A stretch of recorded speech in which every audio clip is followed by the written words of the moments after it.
Hello and welcome to another episode of Who Knew in the Moment, the podcast. I'm your host, Phil Friedrich, and today we have a familiar face back with us, Mr. Burt Watson. Burt has been on the show before, and we highlighted his story of being in the UFC and being in Bellator. And today we have a fun episode. Burt has recently released his new book, and we're going to talk a little bit about how the book came to be and some of the golden nuggets in the journey. So, Burt, thanks so much for being back on. Oh, it's such a pleasure, my man. Good to see you, baby. And Yes. good time since the last time, baby. Absolutely. So, Bert, talk a little bit about how the book came to be and give the folks the title of the book to start with. Well, the title of the book is Being Burt Watson. Being Burt Watson, written and co-written by Burt Watson and Dee Lockett, who is a fantastic writer out of Detroit.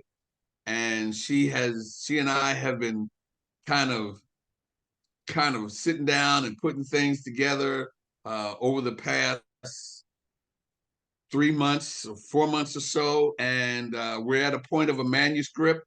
The book's going to be released next month, I mean, she is awesome because it's very seldom that you can put a book together and do a book in less than a year. Yeah. From most of the people that I've spoken to, and I've spoken to Big John McCarthy and Chad. I've spoken to Chad and George St. Pierre, people I know that have written books, and Yeah. they all kind of tell me the same thing. That the time frame is as such. Yeah. So it's exciting, man, that she has been able to do that, and I'm reading the manuscript, and man, I'm excited. I'm really excited about it. I love it. So for you, Bert, I think there's a lot of reasons people will end up writing a book.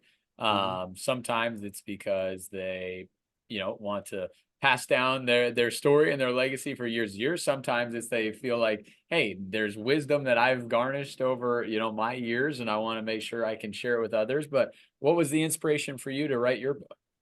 Well, all of the above, everything you Yeah. just mentioned. Yes, I do. I have four children, and I have five grandchildren, and I want to pass that legacy down. And I do want to share experiences and knowledge with the youth Yeah. and people such as yourself and people who are in college that are entering into sports management, because there is an art and there is a path to working with professional athletes. Hmm. And there's such a correlation between sports and life that Yeah. you never, ever know. The things you need to succeed in sports are the exact same things you need to achieve in life. Yeah. And that's mindset, game plan, and commitment. It's all so related, and a lot of people don't really realize that.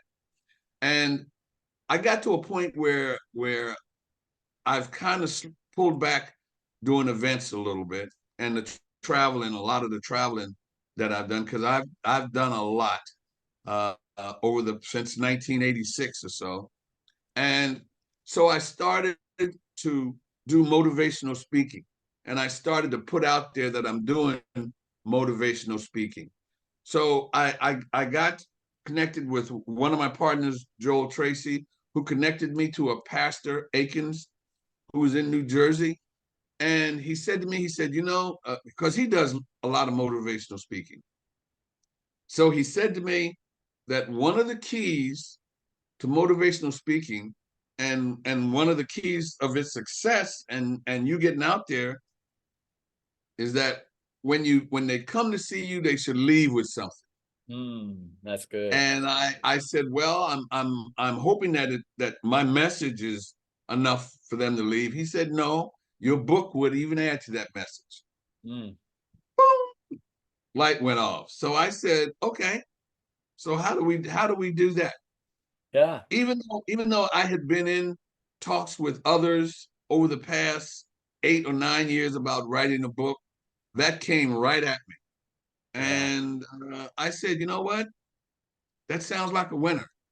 Yeah. So I was through him and Joel, I was connected to D Lockett, and the story started. We sat down and started putting things together, and she started talking to me. And as a writer, she was trying to get information and get a feel for me as to how Yeah. she should put me on paper. Right. And it's man, I've read the manuscript so far, some of it, and she's kind of hit it spot on. But if it were not for Pastor Aiken saying you should leave with they should leave with something, that opened the door to me sitting down and putting pen to paper. And the Yeah. book is Being Burt Watson, written by Burt Watson and D. Lockett. And it's Okay. my life, my story in my own words. And I talk about that, my life, my story, Yeah. my beginning, and my motivations and my inspirations as I went through life. And then I speak about the people that I've worked with. And it's when you hear a story and you hear things, it kind of, you just hear it. It goes Mm. through, and sometimes it hits your ear and it drops on the ground, and sometimes it goes through one and out the other. Okay. Yeah. But when you listen, you ingest it, you digest it, and you remember it. And you sit down and you read things. And I'm sitting down and I'm reading and I'm listening. Yeah. And the things that started to come back to me and the things that started to come up about my journey and the past and the things and the people I've worked with, like Joe Frazier and Yeah. Muhammad Ali and Mike Tyson, Layla Ali and Ronda Rousey, John Jones, Brock Lesnar, Quentin Rampage Jackson, and Yeah. Conor McGregor. You know, all of those people Yeah. that I've worked with, I'm kind of sitting down and I'm figuring out a way to put that together because I've worked with so many people, Phil, Yes. and it's one of those things where you find people now where I don't want to leave anybody else out and I don't want to offend anybody, but I Yeah. also don't want a book that's this thick, so to speak. Right. You Yeah. know, I want something that people are going to read, don't Yep. mind traveling with, don't mind sitting on a plane and opening it up and reading it, or sitting in a room and reading it, but they can pick it up and fold it and carry it with them. So I don't want a big, a humongous book, but I don't want to leave anything out. But man, when I sat down and started reading and she started drilling and I started talking, the people that I have worked with, and I'm trying to think to myself, how can I leave them out? Right. And I not, and it's unbelievable. The crazy thing is that I've mentioned this, and I've done a post about the book with the barcode, where you go to get it, and all that. And people have been calling me and congratulating me and telling me how excited. And the first question I get is, "Am I in it?" And I'm like, ah. And the next question is, when am I going to get my signed copy? Yeah. And I was quick on that one. I said, you know what? You get the book, and you'll find out if you're in it. And if we can make that happen, I'll sign it for you. But that's a question I get from everybody, Yep. and it's like, whoa. You don't want to say no, you're not, or but the thing is that I take my life in sections, Yep. and in sections and in time. And I started kind of in combat sports, Phil, Right. around 1986 or 1987, you know. I don't want to When you say were how six old. years old, when you were 6 years old. Yeah, yeah. And from that point to now, and I said this someplace else, but I had the numbers wrong, but I sat down and kind of got the numbers right now. Yeah. But I've done approximately 403 fights. Wow. And if you average 10 fights, 10 fights on each card, that comes to 403 times 20, because 10 fights is 20 fighters. That means I've walked 8,060 fighters from the dressing room to the ring, the cage, the octagon, or the dojo. Yeah. And just imagine 8,000 people wanting a copy and want to know if they're in it. Yeah. It's, it would be pretty thick, and I would not make any money, But Yeah. it's awesome. I just, like anything, you got to navigate and figure things out, and I will. But Yeah. it's exciting, and I am definitely putting it down and putting it from here and Yeah. here. So 100%. yeah. Now, as you and D are working through this process, I mean, to your point, you've got stories for days. I mean, that was the reason we had to have two interviews in the first place, is because it Yeah, was like, man, well, we're coming up on time, and we haven't even gotten to the back half of the story yet. yeah. And so as you're, going through those stories and, the different people that you mentioned, how did you guys kind of go into the paring down phase? I'm sure you start with a very wide funnel, right? And then you have to start kind of narrowing down or taking some things out, and maybe there was something that you remembered you wanted to add in, but how did you kind of go through that process between the two of you? Well, the first thing is that we started with Joe Frazier. That was a given. Joe Yep. Frazier and Muhammad Ali. And then the correlation from Muhammad Ali to Layla Ali. Because very seldom in boxing or any sport that you get to work with dads and then their daughters. Right. I did that with Joe Frazier and his daughter, and Muhammad Ali and his daughter, and I did the fight between the two. So that alone was a part of the history and a part of how we navigated putting exactly how the succession was going to be. And then Yep. Mike Tyson. So that did it. Those four did it for me for boxing. And then I got into MMA, and she started asking me things. And as she was asking me certain questions, there were certain people that I could put to that story. Yep. So that kind of, oh boy, did that help. That Yeah. laid out. And that's how, I came up with George St. Pierre and Randy and Brock and, Ronda Rousey, and Ronda being the first female Yeah. that I've ever worked with in MMA. And if I can think of it, she was, and no, I know this for a fact, that with the UFC and Zuffa, which their first UFC was UFC 30, the first woman that they brought into a conversation and signed to fight in the UFC was Ronda Rousey. Mm.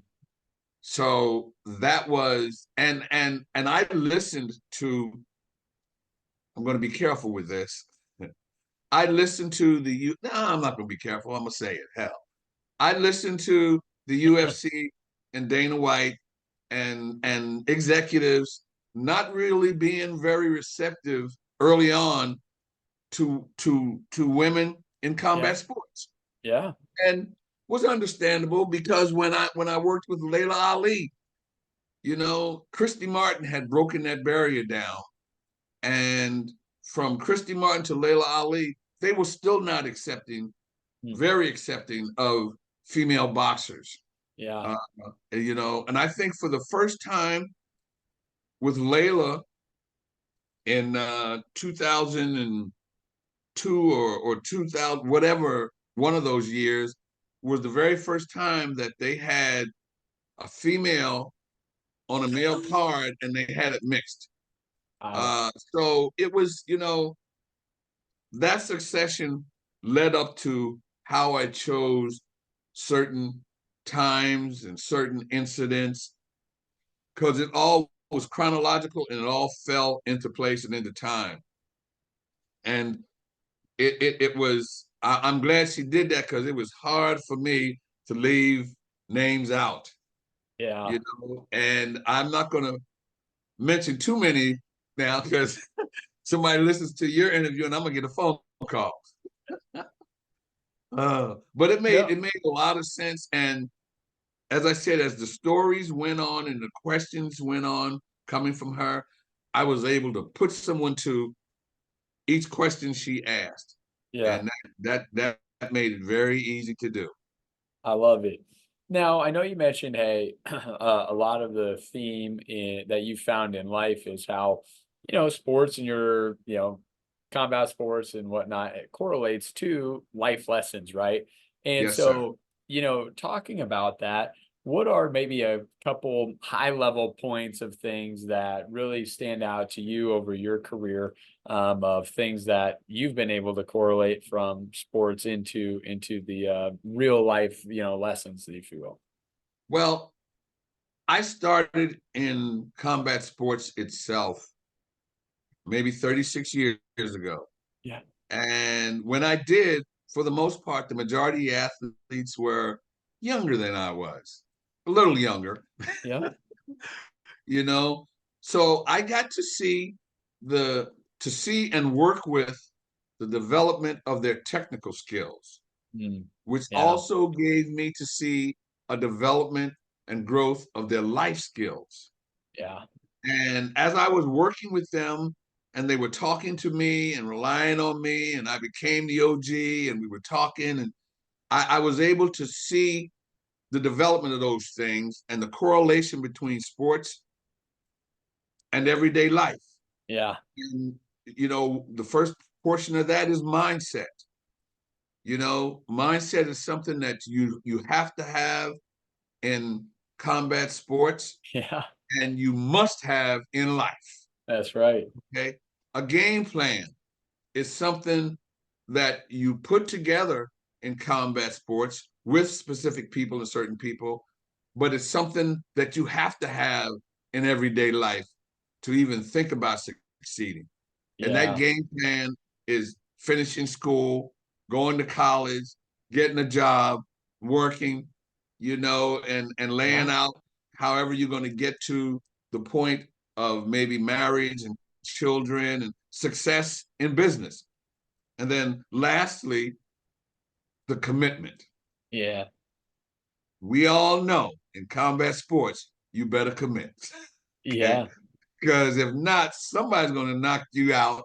Okay. And I was nice about that. You know what I wanted to say, Yeah, that's right. but somebody, if you don't commit to your training and your game plan and your mindset, you're not going to be successful. And you're Yeah. going to probably lose more fights than you win. Nobody Well, wants to lose a fight.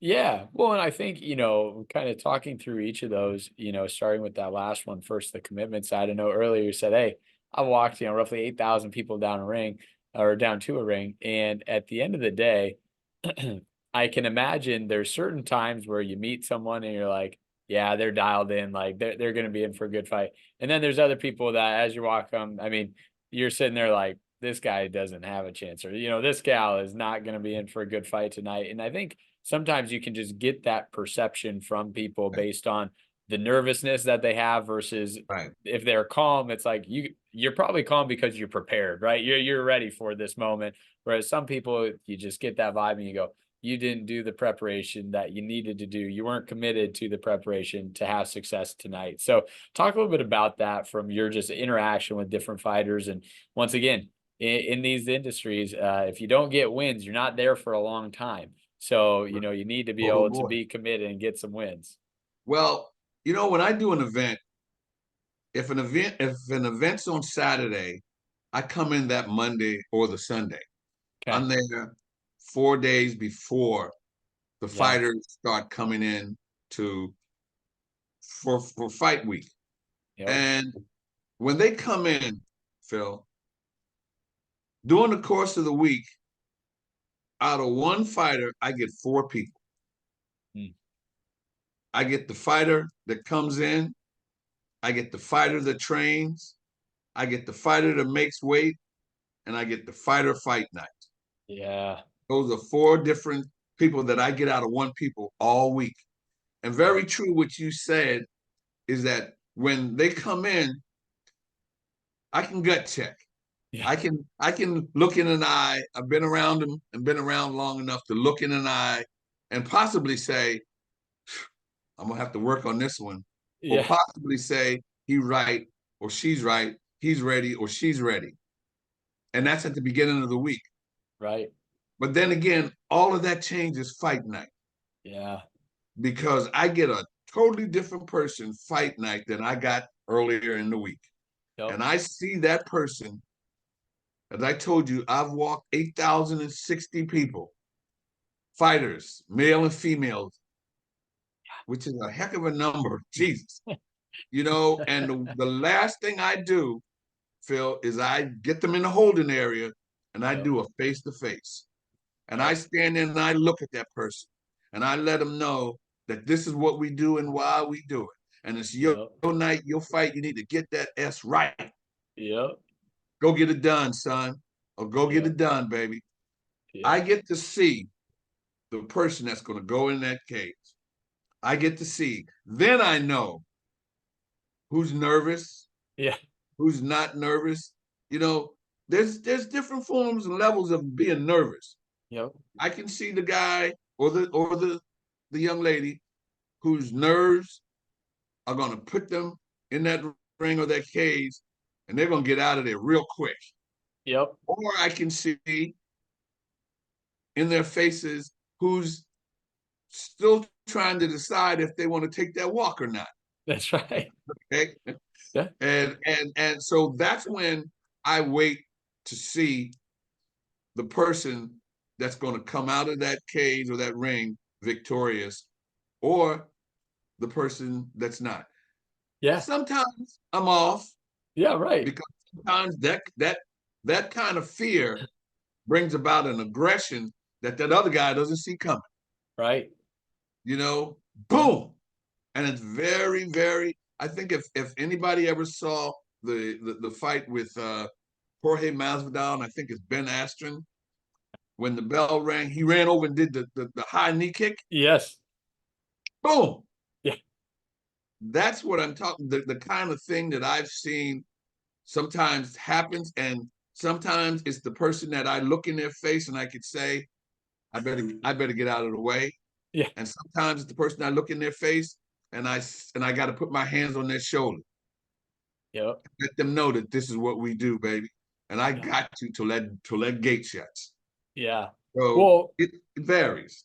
Well, and I think as you say that, there's kind of two different things that come into my mind. A very vivid, UFC memory is the Aldo McGregor fight, right? And I mean, the fight only lasts what, 9 seconds or 8 Yes, seconds, but yes. you just see the demeanors of two people. McGregor's bouncing around loose, and you see Aldo, and I mean, it just looks like he's encased in something that's keeping him super tight, Mm-hmm. and you just see and you go, I can't guarantee one guy's going to win or not, but I can tell you one guy looks like he's ready, to fight. Another guy looks like he's a little timid, and that doesn't always work out well. And then I think the second thing is, and once again, I'm using Connor as an example because he's well known, but the pre-fight, when you're doing the interviews and you're doing the conversations, a lot of people can talk, right? And they can say things, but then all Right. of a sudden, when you got to show up, hey, are you ready to show up? And can you back up, what you've been saying all week, or was it just you running your mouth? And so I'm sure as you've done this a long time, you start to realize, yeah, that guy's saying all the right things, but he's not ready, or vice versa. Hey, he's saying it, and he's going to be able to back it up in the ring. When I at before a weigh-in, I sit down and have an OG talk with Yeah, all the fighters and their corner people. So they all hear the same thing. And in relation to what you said, sometimes when the lights go on, some people's lights go out. Yep. They can get dim, but they're not supposed to go out. Yes. But sometimes when them lights go on and those lights get bright, some people's lights go out. Conor McGregor was kind of in that mindset and mind frame of say a Muhammad Ali Yeah. who made them turn on the lights. Okay. Right. Yeah. Turn them lights up so I can be me or the person I need to be. Yep. You know, and then there are those who, when it gets to that level or that big of a fight, that much hype and hoopla and media and massive press conferences and media workouts and things like that, sometimes that gets to be a heavy load Yep. for, I don't care who it is. Yeah. There are certain times when they know that they're going to be the person that when those lights come on, their light's going to stay on. And they also know that they're going to be the person regarding or who's on the other side in front of them. When those lights get on, there's a possibility of it getting dim. Yeah. But you got to look in their eyes to see that. But Yeah. it's when McGregor came along and he started to be more of an athlete than a personality. Yeah. Then he saw that he could put that personality and combine it with being an athlete. Yeah. And he grabbed that load and he ran with it. And Yeah. very few fighters, and I can probably name them on my hand, who have done that Yep. and were able to sustain that. Very few athletes, professional athletes in general, were able to sustain that. Him and Muhammad Ali, Ronda Rousey were able, people like that were able to sustain that over a period of time. Even Yep. Jimmy Connors, going to Yeah. another sport. Roy Jones, Sugar Ray Leonard, Yep. uh, all of those are a part of what Burt Watson says. When the lights go on, some people's lights go out. Yeah. Get dim, but they can go out. Sometimes when the lights go on, some people's lights get brighter. And Yep. that's really a mental, what I said Yeah. about mindset. Yes. Well, That's and part of it. so absolutely. And so to the mindset side, I think, one of the things that has to be extremely difficult is after a loss, right? You know, overcoming that, wanting to get back in the ring. But after two losses, right? I can, after one, I think anyone can muster themselves to want to bounce back, right? It's like, hey, maybe it was my first fight or it was my first experience, or I've got 6 wins and I only have one loss. Like I believe in myself.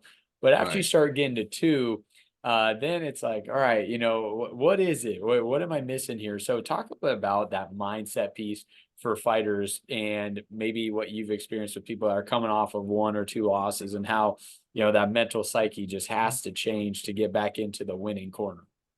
Well, mindset also works hand in hand with game plan. Yeah. The mindset and the game plan in relation to combat sports.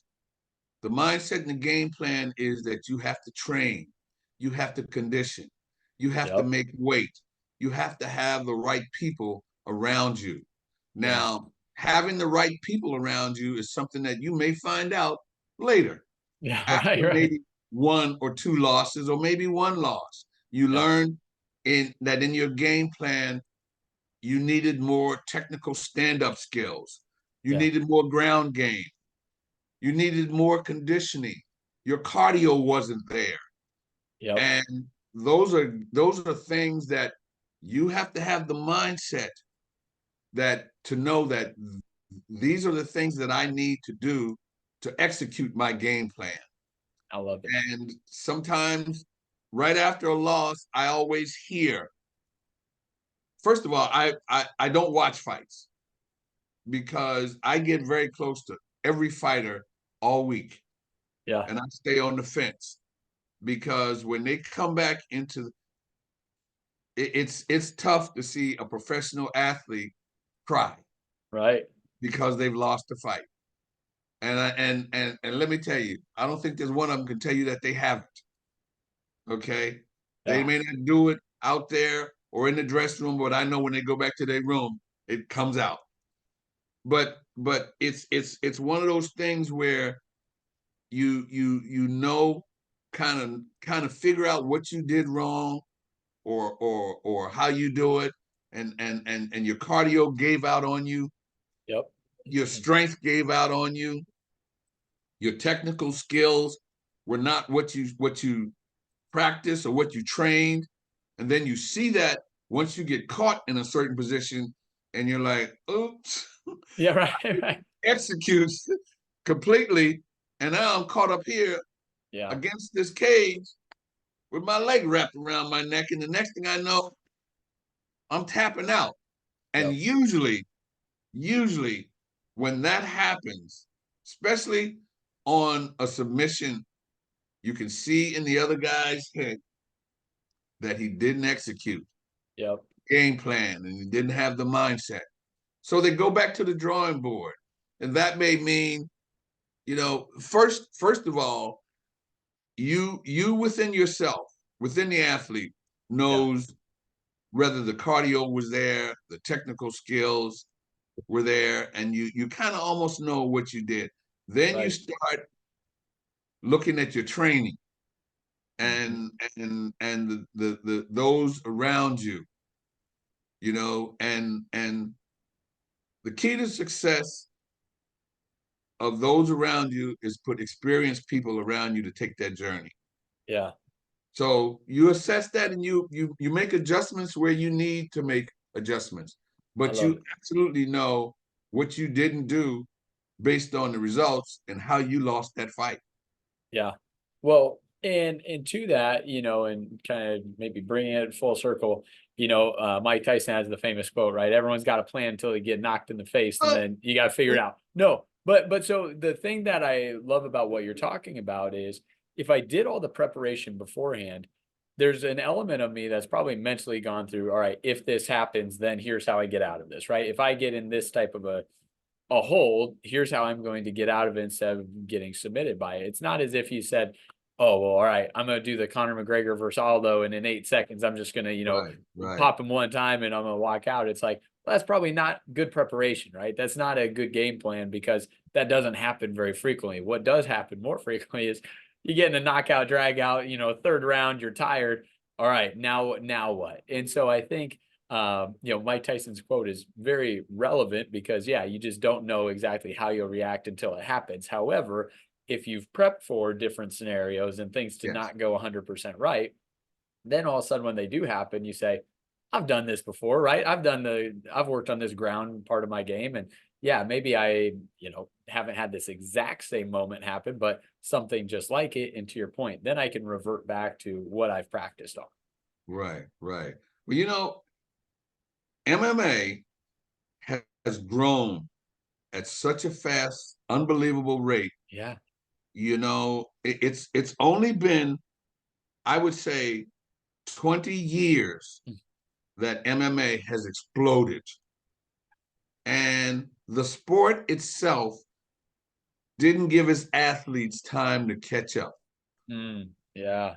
Okay. Where in baseball, football, basketball, the NBA, NFL, and the National League, they've been around long enough for the athletes to know the game and know the system and to catch up. Yeah. Combat sports has didn't give the athlete a chance. It Yeah. shot past boxing. It shot up almost to the level of the National Football League in terms of viewership and the sport itself. So with that, it made athletes get to a point where they started paying attention to somebody like a Conor McGregor and a John Jones and Yeah. a Ronda Rousey and a Brock Lesnar. And, the first thing they say is, I want to be that. Yeah. Some of them say it, and some of them don't say it, but that's a Yep. mindset. Right. They're thinking that that's where I want to be. But then, anybody that does this is gifted. Yep. Anybody in combat sports, I say that all the time that there's no bad professional athlete. Right. Right. Okay. Anybody that's a professional athlete is at an elite level. Yep. So there's no, oh, this one's a dud and this one, they're all great athletes. Yep. As I said, sometimes they pressure themselves to a level that maybe they need not to pressure themselves to. And when you pressure yourself and you take speed over experience, you're going to get dusted or knocked out. Yep. You got to settle in and let it. But then, it's hard to be patient when you're involved in something that has so many lights on and that has now gotten into such a media market. HBO and Showtime no longer do sports per se. Yep. They show a lot of the old sports, but they don't do. But pay-per-view, Netflix and Hulu and all those streaming services are eating it up. And these guys are put in positions, and combat sports is definitely got a spotlight on it. Mm. So the guys have to kind of sit back and adjust themselves and know that you can be in there as long as you think you want to. If you get to a point, it's like, you know what? And again, I equate it to life. Yeah. It's like when you get old, and I'm not going to say my old, and I'm not going to say how old I am, but you learn that I can't run the 100 in 10.5 anymore. Yep. Okay. I do the 122. Okay? 10.5 is not going to get it anymore. Yeah. But you know what? I say, you know what? I have to learn how to run that to finish. Yeah. I have to learn right now. There was a time when, tell you a little story if I can. I started working in with fights in MMA, and my level is up here. Right. I mean, I'm always going like this, Yeah. and I can't do nothing about that, but I know that. So I was working fights and I was running back and forth and I was going back and forth and running in and out of the dressing room. And when I'm running in and out of all the dressing rooms, and sometimes there's 5 dressing rooms and sometimes there's 10 dressing rooms, but I'm running in and out of every one of them and I'm talking. And by the time I get out in the hall, I'm like I am right now, tired. Yeah. And then I got to walk the fighters from the dressing room to the cage or the ring or whatever. And then I got to come back. Yep. I used to do that religiously. But every time at the end of the event, when I got home, my feet swole up like this. Mm. My legs swole up. And, I said, you know what? I'm not going to get much air on these tires if I keep running it. Yeah. I'm going to get a flat tire. Yep. So I had to figure out a way to kind of cool that down a little bit. Mm. And that's when I came up in my head where I'm not walking down that hall anymore to a dressing room. I'm gonna walk, and I'm from Philly. The old doo-wop when you get out, get in the bathroom, and how your voice travels, and how the sound kind of gets out, and everybody can hear it. So Yeah. I'd walk to the top of the hall, and that's where We Rollin' was born. Yeah. I walked to the top of the hall, and I stopped. We Rollin', yeah, and they came out of the dressing rooms, and but that was in response to what we were talking about. Yeah.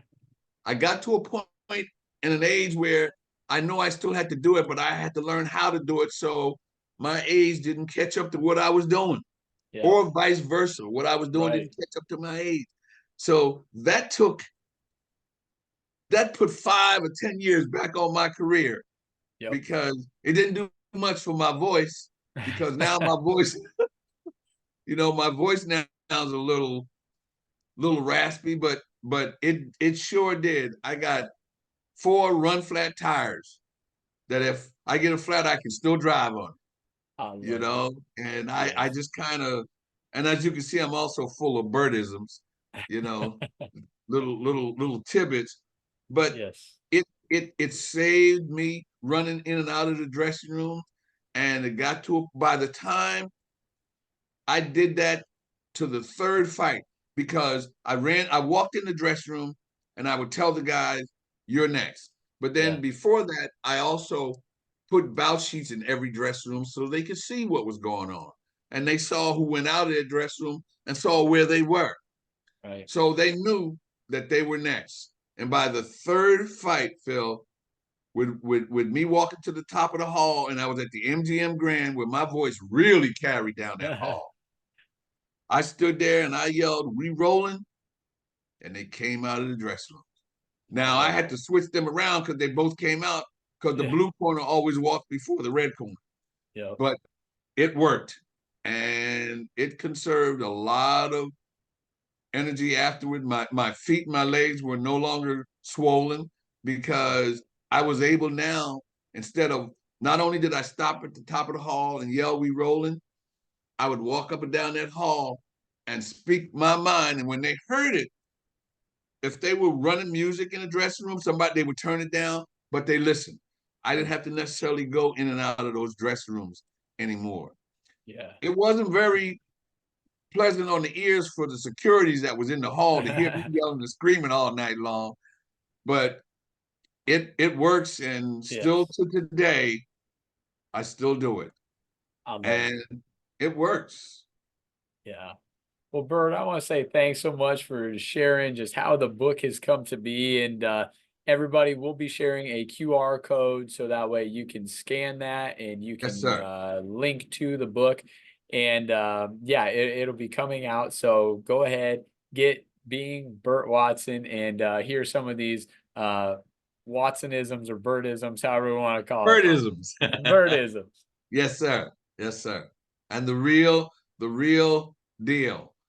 The athletes, the little tidbits and stories about the athletes that I worked with, and the things that left me scratching my head, but throughout my career, uh, there were some good people and some good times. And I try to put all that in the book, especially how Burt Watson came to be Burt Watson, because it I says love it. being Burt Watson. Yes. And I can just say that all starts with my mom and my Yeah. dad, my family core. That's where it started. So I put that in it to start it. That's the gas I put in the tank to make the engine run. I love Plain it. and simple. But it was I, good. And I always appreciate you, Phil. And thank you so much, man, for having me on your show. It's always a blast, my man. And I follow you. I yes, listen sir. to your show every chance I get. And I get to like it, and but I appreciate you, son. Yes. Thanks so much, Bert. Appreciate it, baby.